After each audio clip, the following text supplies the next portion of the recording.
أسألك وأنت ترد. ماشي زي ده.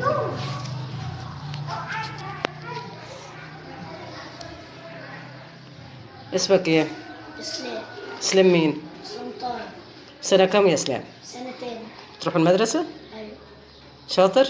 أيوة بس الحروف مش هنعرف نقطعها. يعني نص نص. أيوة. رحت المدرسة النهاردة؟ أيوة رحت. ماشي بس رحت.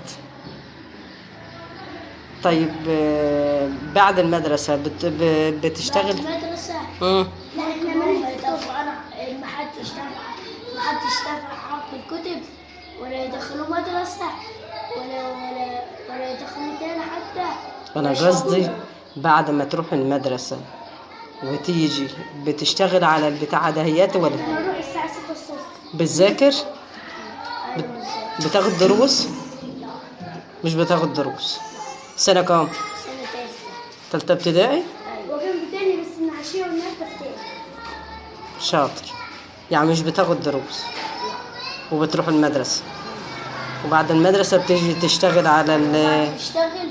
أي أسهر أبوك عايش. طب المكنة دهياتي بتاعت أبويا اللي جابها وإحنا بنشتغل عليها ومنت الفلوس لأبويا. شاطر. يعني بتساعد بأبوك وأمك. يعني مش أنا خياط. خياطة. معاكم كم أخ وأخت؟ معاك كم أخ وأخت؟ ثلاث صبيان وأربع بنات. يعني قد إيه؟